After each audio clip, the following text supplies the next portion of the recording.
Il était une fois au cœur de l'Afrique, un roi léopard, félin et fauve, mélange de séduction et de cruauté raffinée, au point qu'ayant pris en otage son peuple dans un envoûtement prolongé, il finit par être déifié.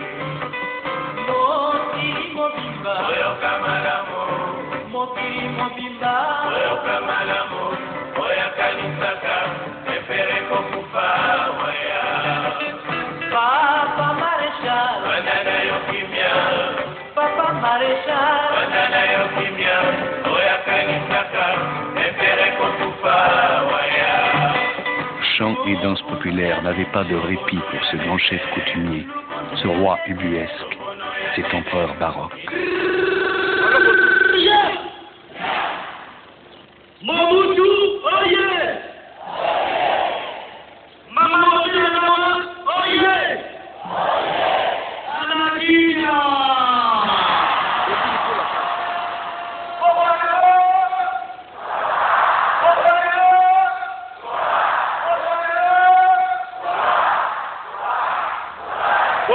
Bopusana, moyen mosusu akosala ezali te.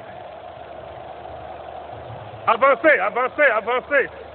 C'est la tapis rouge.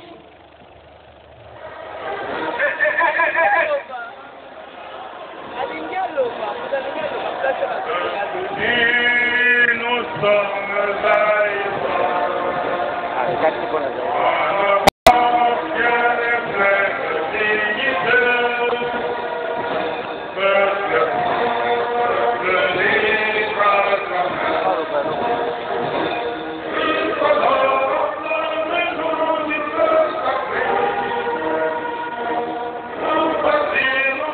moi, Mobutu Sese Seko Kukungbendu Wazabanga, élu président du mouvement populaire de la Révolution et de droit président de la République, je jure d'observer la Constitution et les lois de la République du Zaïre.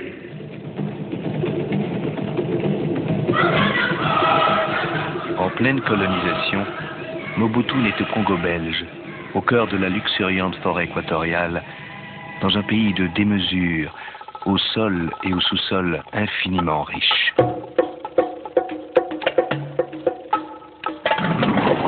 Mobutu grandit aussi dans un pays de légende, celle du roi belge Léopold II, le roi conquérant, le roi colonisateur, qui, un demi-siècle plus tôt, s'était approprié à titre privé un territoire 80 fois plus étendu que son propre royaume.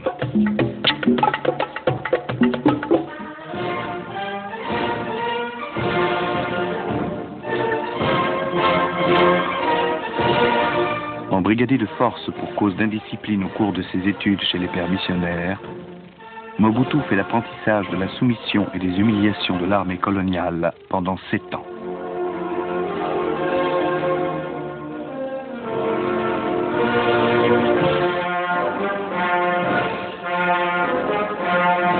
Mobutu a le rare privilège d'effectuer un stage de journalisme durant l'exposition universelle de Bruxelles. Les Congolais en particulier étaient très contents ces jours-là et tous sont bien habillés.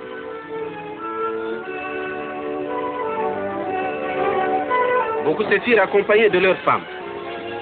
Un couple congolais va faire un tour de l'exposition en pouce et pouce.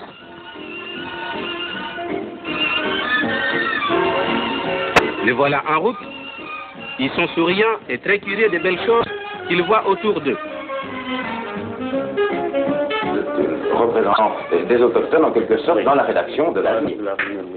Et quelle est la réaction des autochtones vis-à-vis de vos articles ou vis-à-vis du journal?